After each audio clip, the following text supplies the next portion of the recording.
بسم الله الرحمن الرحيم اللهم صل على سيدنا محمد وعلى آل سيدنا محمد. So my name is Wasim. I'm 27 years old, born Muslim. I recently graduated from university and recently joined the workforce. So my journey coming back closer to Islam. So background-wise, being a born Muslim, I lived in a fairly religious or practicing family. From kindergarten, I attended an Islamic kindergarten. Then in primary school, I attended what do you call that, mengaji, or learning how to recite the Quran. Secondary school and JC, I attended those weekend madrasah classes at the masjid. And in terms of family-wise, family members would pray. We recited a ratib weekly. We attended maulids and other Islamic events.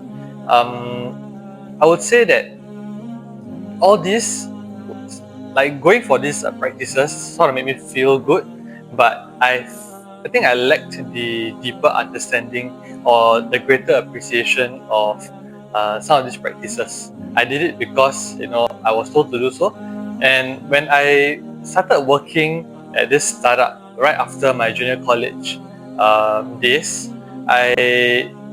because it was a startup and a small team, we were very, very heavily focused on work. Like, for example, working 7 days a week, 6 days a week, and very long hours.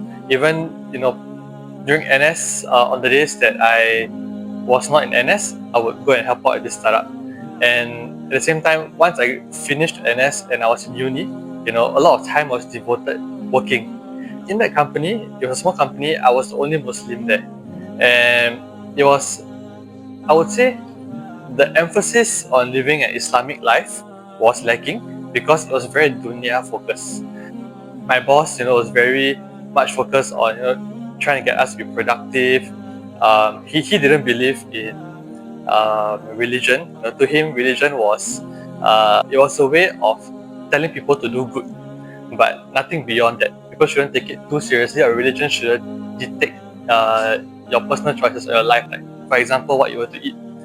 And being Muslim, how I wanted to convey my beliefs to him, it was very difficult because I know Islam is the truth deep down inside, but I could not explain it to him. If you if you truly believe in a God, you should follow everything that God says, right? You shouldn't just simply follow your whims and fancies. But I didn't have the knowledge to explain that, and due to the nature of the work, we spend a lot of long hours outside. I would tend to take my prayers very lightly. I would think like, oh, okay lah, I'm working, so I don't get to pray at this time. It's okay, I can call that. Then, but the thing is, I also never really put emphasis to qada or pay back my prayers, and there was no guilt in that. It came to the point also where I think even my eating habits also changed. Because there was not much consideration to an Islamic diet, for example. We will go to, let's say, non-halal places. Then I will have to go and eat the vegetarian meal or the seafood option. Sometimes have to compromise. We go for chicken, and I don't know whether the chicken is halal chicken or not. Right. So I felt that my iman or my strength in faith had slowly washed away due to the emphasis on work and trying to fit in with everyone around me. Eventually, in my second year of uni, I left the company and I was able to be a proper student, not having to worry about work as much. And that was when I got the opportunity to meet Muslim friends in university. A lot of them who we hung around the musola, and I realized that they were from the Muslim society. And I started attending their events and got to network around, which is it was very nice to do that again, to have Muslim friends again, because they were the ones who sort of kept me, brought me back to being more mindful about my religion. Right. And one event I remember in particular, it was called Modesty Unveiled, and that's where we had Ustaz Samir, who came down as a special guest or a speaker, right? And when he was talking about the concept of modesty, it stuck out to me. His explanation of it really struck me, because, for example, on the topic of aurat, right? He was sharing that this body of ours is not ours; it belongs to Allah, right? And who are we to simply who are we to decide what we want to wear? Because we should be following, because we don't even own the body in the first place, right? So such way of explanation really hit me lah. And I think from then on, I actually made it a conscious effort to stop wearing like shorts to school. Yeah, as a guy, to me it was like, oh, as a guy can wear shorts lah. But then, yeah, after that talk, I actually started to change my lifestyle a bit. Wear long pants even at home. And I think that's the blessing of Allah, like slowly changing my mindset. He also did mention at the end of the class, of that session, that he held Tuesday classes. So around that period of time, it was the end of 2022, I told myself, okay, for the start of next year, 2023, I intend to attend an Islamic class. And partly, I felt the need to at least attend one class once a week and stick to that. I had some friends around me who had other circles of knowledge, and their teachers also invited me. And I was torn apart whether to attend the class with Convert Central Ustaz Samir or another circle. And ultimately, I didn't want to commit to both. I didn't feel ready yet, but I told myself just one. And ultimately, I decided to attend the one with Convert Central at Ustaz Samir, for the reason being, I wanted to meet more converts, and I felt that they chose the religion, and I wanted to be inspired by them, so that I could take my faith more seriously. So that was the beginning of me starting to seek knowledge more seriously. In 2023, I attended my first class. This was at Shad Center at Paya Lebar. Ustaz Samir was there. I had some familiar friends like Siddiq, Koviul, who were attending the classes at the same time. And at first, I was very unsure with like what's going on in this class. We were doing zikir out loud together. Never in my life had I really done zikir that much or that consistently. And it was a very new experience. At the same time, Ustaz happened to talk about the topic of valuing your teachers, and how we should,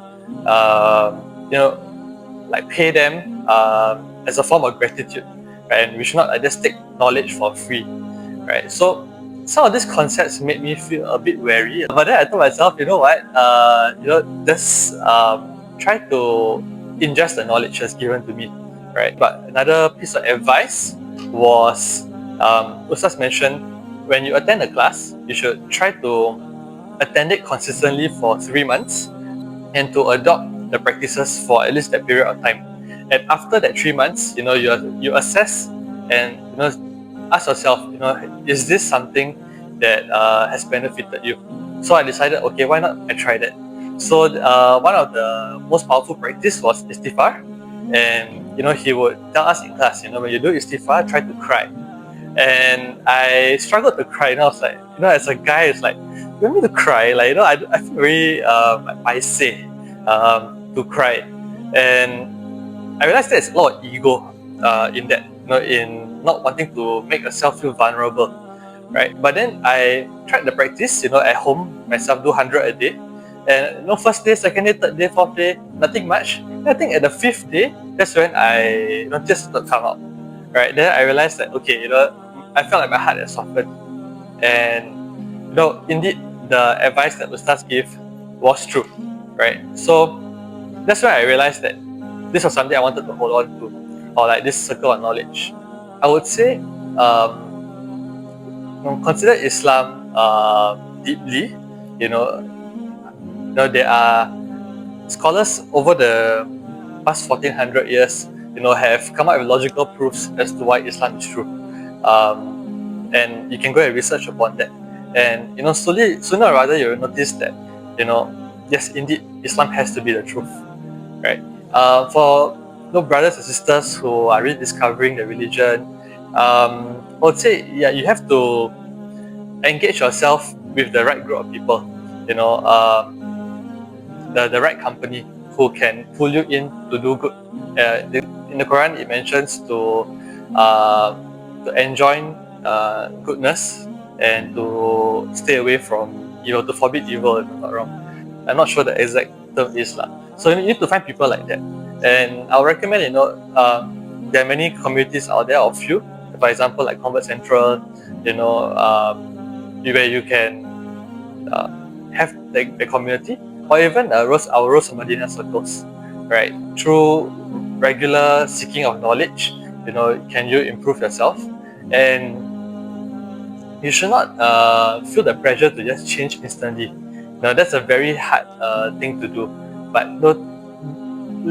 give your heart some time to slowly accept the knowledge and tweak your habits little by little bit. And slowly your heart will see the goodness in this. And consistency. Consistency is key. Seeking knowledge consistently. Yeah. Give it 3 months. Yeah. So thank you for listening. Bye-bye.